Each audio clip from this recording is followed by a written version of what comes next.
এই বাঁধ খুলে ডুবায় দেওয়া তারই একটা পদক্ষেপ। এই বন্যা পরিকল্পিত বন্যা, এটা কোনো প্রাকৃতিক দুর্যোগ না, কোনো সতর্কতা ছাড়া একবারে বাঁধ খুলে জনপদের পর জনপদ ডুবাই দিছে। আইন অনুসারে এটা করতে পারে না। কিন্তু 1993 সালের পর প্রথম ত্রিপুরার ডুম্বুর জলবিদ্যুৎ প্রকল্পের বাঁধ খুলে দিছে ইন্ডিয়া, আর তার সাথে খুলে দিছে গজলডোবা বাঁধ। আর বানের পানি বিধ্বংসী রূপে ছুটে আসছে বাংলাদেশের দিকে, ডুবে গেছে জেলার পর জেলা। কিন্তু কেন? কারণ বাংলাদেশকে বন্যায় ডুবাই দিয়া ভারত প্রফেসর ইউনূসের সরকারকে বিপদে ফেলতে চাইতেছে। একই সাথে বাংলাদেশের ছাত্র জনতা দিল্লি দাসী হাসিনাকে জয় বাংলা করে দিছে, তার মানে ইন্ডিয়ারে আউট করে দিছে। এইটা সফল করায় ভারত তার প্রতিহিংসা চরিতার্থ করতেছে। ভারত আর হাসিনা আমাদের যে কোনো বৈধ লড়াইকে জঙ্গি জামাত ট্যাগ দিয়া ডিলেজিটিমাইজ করতো। এখন কোনো কিছু করতে না পেয়ে পাগল হয়ে গেছে। হাসিনার পতনের সাথে ইন্ডিয়া আউটের সাথে কেমনে এই বাঁধ খুলে দেওয়া জড়িত, আসেন সেটা আমরা দেখি। বিরোধী দলের আন্দোলনকে যদি জঙ্গি আন্দোলন হিসেবে দেখানো যায়, তাইলে এর বিরুদ্ধে পশ্চিমা দেশগুলোকে উস্কা দেওয়া যায়, এবং এটাই করে আসছে আওয়ামী লীগ দিনের পর দিন, যুগের পর যুগ ধরে। ভারতের কপাল খারাপ, সেই সুযোগ পাওয়ার আগেই খুনি হাসিনা প্রাণ নিয়ে পলাই গেছে ইন্ডিয়া। জঙ্গি বয়ান ফেল করলেও ইন্ডিয়া কিন্তু একই বয়ান এখনো চালায় যাইতেছে, কারণ সে জানে কোনো উপায় পশ্চিমা বিশ্বকে যদি বোঝানো যায় যে জঙ্গিরা বাংলাদেশের ক্ষমতার কেন্দ্রে এসে পড়ছে, তাইলে সে বাংলাদেশে হস্তক্ষেপ করলে পশ্চিম সম্ভবত সেটা মেনে নিবে। যেমন তারা 7ই জানুয়ারির দামি নির্বাচনকেও প্রকৃতপক্ষে মেনে নিছিল। প্রফেসর ইউনূস দেশের ক্ষমতা গ্রহণ করায় ভারত এবং তার গোয়েন্দা সংস্থারও একটা বড় মুশকিল পড়ে গেছে। তারা তাকে জঙ্গি বইলা দুনিয়াতে প্রোপাগান্ডা করতে পারতেছে না। প্রফেসর ইউনূস জঙ্গি এই কথাটা স্বয়ং মোদী নিজেও বিশ্বাস করতে পারবে না। সুতরাং তারা নামছে এমন এক কাজে যেন প্রফেসর ইউনূসের সরকারকে ক্রমাগত বিপদে ফেলা যায়, এবং তারা এই কাজ করে যাবে, দিনের পর দিন করবে, একটার পর একটা করে যাবে।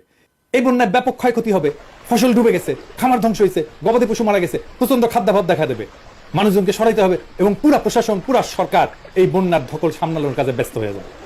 এই অর্থনৈতিক ধাক্কা সামলানো খুব কঠিন হয়ে যাবে। তার মধ্যে তো হাসিনা দেশকে পুরোটা ফোকরা বানাই দিছে। এখন তাদের একটাই মিশন, তা হলো প্রফেসর ইউনূসের সরকারকে যেভাবে পারে বেকায়দা ফেলা। এই বাঁধ খুলে ডুবায় দেওয়া তারই একটা পদক্ষেপ। এই বন্যা পরিকল্পিত বন্যা, এটা কোনো প্রাকৃতিক দুর্যোগ না, কোনো সতর্কতা ছাড়া একবারে বাঁধ খুলে জনপদের পর জনপদ ডুবাই দিছে। আইন অনুসারে এটা করতে পারে না। কিন্তু সতর্কতা দিতে হবে এবং ধীরে ধীরে পানি ছাড়তে হবে, এটাই নিয়ম। এটা প্রতিহিংসা। আর এইটা আমরা ভারতের মিডিয়ার হেডলাইনে দেখতে পাই। দেখেন কি লিখছে, কি নির্মম রসিকতা। অবশ্য আমাদের পোলাপানেরা ওই রসিকতার পরে ওই ওয়েবসাইটে জয় বাংলা করে দিয়েছে হ্যাক কইরা। তো যাই হোক, আমরা কি ভারতের এই প্রতিহিংসার মুখে বসে থাকবো? না, এইটার দাঁত ভাঙা জবাব দিতে হবে। এর দাঁত ভাঙা জবাব হিসেবে আমরা টোটাল ইন্ডিয়া বয়কটের ডাক দিচ্ছি। আমরা এর আগে ইন্ডিয়ান প্রোডাক্ট বয়কট করছিলাম, কিছু সিলেক্টেড প্রোডাক্ট বয়কট করছিলাম, এইবার আমরা টোটাল ইন্ডিয়া বয়কটের ডাক দিচ্ছি। শুধুমাত্র ইন্ডিয়া পণ্য না, সেই সাথে ইন্ডিয়া থেকে সকল প্রকার শিল্পের কাঁচামাল আনা বন্ধ হবে। ছাত্র জনতা এটা নিশ্চিত করবেন। তৃতীয় দেশ থেকে কাঁচামাল আনলে খরচ যদি কিছুটা বেশিও পড়ে, সেইটা আওয়ামী চাঁদাবাজি বন্ধ হয়, শিল্পের মালিকানা পুরোপুরি পুষায় নিয়েও লাভের খাতায় কিন্তু থাকবেন। আমাদের সাপ্লাই চেইন ইন্ডিয়া থেকে সরায় নেওয়ার এটাই মোক্ষম সময়। একই সাথে ভারতের সকল এয়ারলাইন্সকেও বয়কট করা হলো। ইন্ডিয়ান কোনো এয়ারলাইন্সে কেউ টিকিট কাটবেন না, কোনো বন্দরে ভারতীয় মালামাল খালাস করবেন না, কোনো দোকানে ভারতীয় পণ্য পাইলে সেটা এখন ধ্বংস করবেন। আমরা এর আগে বলছিলাম তুলে নিতে বলবেন, না রাখতে বলবেন, কিন্তু এখন বলতেছি এটা ধ্বংস করবেন। কোনো ভারতীয় পণ্য বহন করবেন না, কোনো পরিবহন যেন না পায় পণ্য নিয়ে আসার জন্য। ওরা ভিসা সেন্টার বন্ধ করে দিয়েছে, খুব ভালো করছে।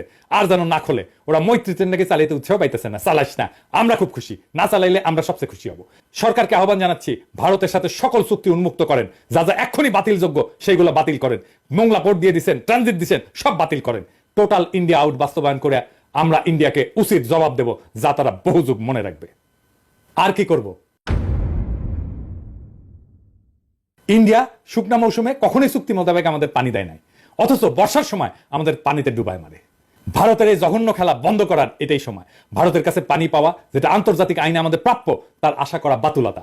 আমাদের সামনে একটাই টেকসই দীর্ঘমেয়াদী সমাধান আছে। কি সেটা? সেই সমাধান হইতেছে তিস্তা প্রকল্পের মতো সকল নদীতে ওয়াটার ম্যানেজমেন্ট প্রকল্প বাস্তবায়ন করা। আমরা সরকারের কাছে দাবি জানাই, তিস্তা প্রকল্প সংক্রান্ত চীনের প্রস্তাব অবিলম্বে গ্রহণ করেন।